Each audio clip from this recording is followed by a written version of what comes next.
Okay, so welcome back to another video session. I would consider this part 2. Okay, so technically I showed you in the first tutorial on how to start off using Window Builder, Eclipse, and running or compiling basically your first graphical user interface. So technically I'm gonna go through some requirements that are needed in order for me to continue on with my project. So technically, I made a tutorial on how to create how do you call this, wireframes. Usually wireframes are used for web applications. This is obviously not a web application, but it's a cool tool, and I think sometimes it's organized way to get a visual effect of what's going on. So technically, over here, you see that Bob's new tool auto, insert car inventory, insert car purchase.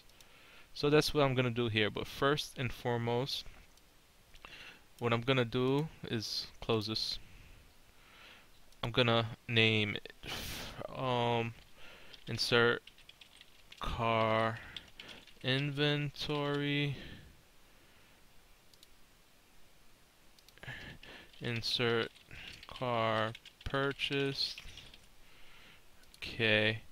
I want to give it a feel because I don't like this Tahoma 11. I want to give it 12, and then I want to give it times. See if this takes effect. Yeah, it's much better. Times 12. Okay. Okay, now I'm gonna show you something cool. Let's go into source code real quick. Let me explain of what I know. Okay. So we got Java AWT dot. This is a Java library we're importing, which is AWT because they have the border layout, which is pretty much, it looks like it's never used. So technically, we probably will not need that. Um, as you can see, public class main menu extends JFrame. And over here, we can add our Java dot comments, which we will. Serialized class name does not declare a static final. We're gonna fix this later because I have to do more research.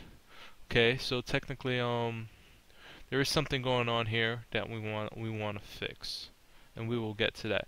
Okay, so over here we're calling all our imports. You see that as the AWT event queue, and we got the swing, the JFrame, the JPanel, the JLabel, the font, the JButton. Okay. And then public class extends JFrame, and it gives you its description if you highlight over the JFrame class. Okay, so over here is your technically you're starting your program, and you're using try catch main menu frame gets new main menu, so you're setting visible. So frame dot set visible equals to true. Okay, and if there's an issue, it would just print the issue. Okay, I guess this is the best way for me to explain this. And over here is the public main menu. Main menu is technically, I can say it's your application. So technically, we have your exit on close. You're setting your bounds. You're creating a JPanel, and you're pending the set borders. You're setting borders, setting content pane, setting the layout, you're creating JLabels, okay, within your main menu. Okay, I know I'm not explaining too much, but you can get a visual to see what's going on. So I'm going to show you cool part, design. If you double click, first of all, you want to name your button something unique because you're creating a variable off that button as far as I'm seeing over here by using JFrame. Um, and it's the design elements and all these, you know, quick to look at tools. So I don't want to call this new BTN new button. I want to call this insert car purchased BTN. Okay, that's what I want to call it because it's more unique. It sounds better. So, and I want to name this insert car inventory BTN. Okay, and then now this is the cool part. You double click inside and it creates your action listener. Action listener, technically, as of what I know, is you insert your statements in order to do something, you know. So insert car purchase button, okay, and then you adding your arguments within here. This is the tricky and the hardest part of developing applications in JFrame. The way I know how to do it is probably the wrong way of doing it, but I'm gonna do it anyway because it's a really good way to show you something to get started with. So technically what I want to do is I want to create insert car purchase, okay? And the way of me doing this, no, actually I want to create car inventory. So by me doing that, what I'll do is I will go to swing JFrame once again, and I'll call this car inventory menu. Okay, and then I'll add that. And what I'm gonna do here is I am gonna type in car inventory menu gets inventory menu gets new car inventory menu. Okay, and what I'm gonna do is spelled something wrong. Okay, so what I'm gonna do over here is gonna inventory menu, spelled menu wrong over here as well. And honestly, as of what I'm learning, you always want to be consistent on your spelling. Make sure things make sense because I'm gonna show you in just a second. But however, inventory menu dot set visible, I think. Whoop, dot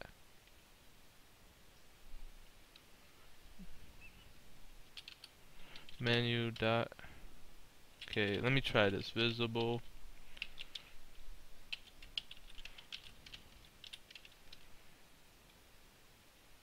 Inventory menu. That. I think I spelt the word wrong, so I'm just gonna copy and paste it from here. Dot set visible. It takes a boolean argument, and I'm gonna set this to true. Okay, so technically, it's supposed to show the next, whoops, it's supposed to show the next car.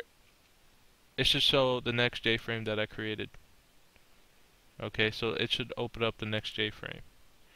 Okay, I mean, there's another alternate way of doing this, but I'm doing it this way just to get started and show you how the JFrames work. But remember that there's better ways of doing this. Okay. So technically what I'm going to do right now is I am going to run this program and see where it takes me. What's going to happen is when this program is run, we're going to click on it and to see it if the next JFrame opens.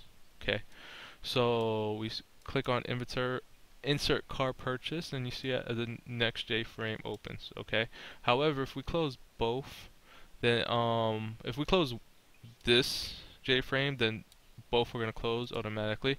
In order to fix that issue, what we're going to have to do is I think take out set default close operation, JFrame dot exit on close. We don't need that because the car inventory menu does not need that in order for us just to close that.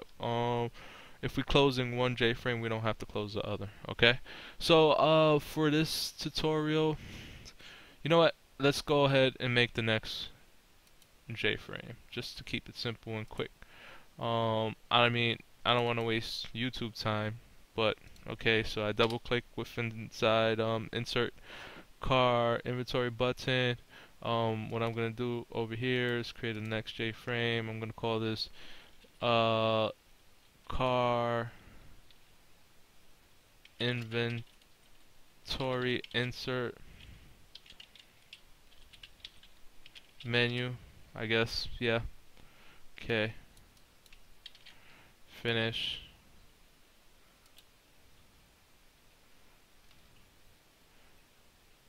You know,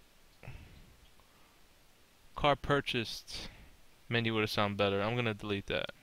So okay, so technically I call it car purchase menu.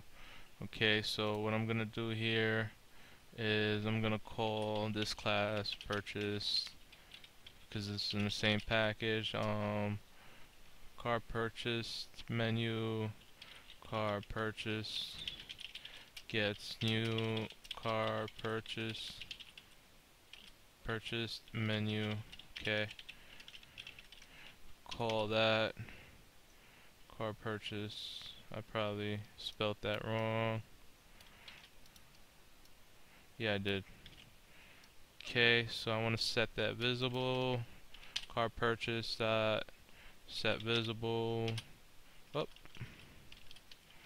I mean, there's so much you can do with JFrame set visible, and obviously I'm starting out and I already pretty much know what to do, but it might not be the best method of doing it. Oh, I am making a mess. That's exactly what I'm doing. Okay. Dot set visible. I'm just going a little quicker. True. Because the time is running up. Okay, so let's test this.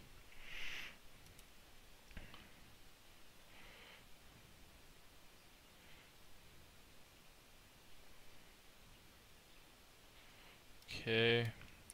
Insert car inventory is gonna close the window. I should have never did that.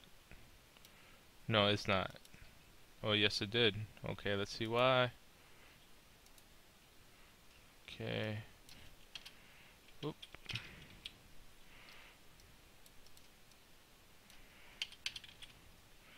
Okay. Let's try this again.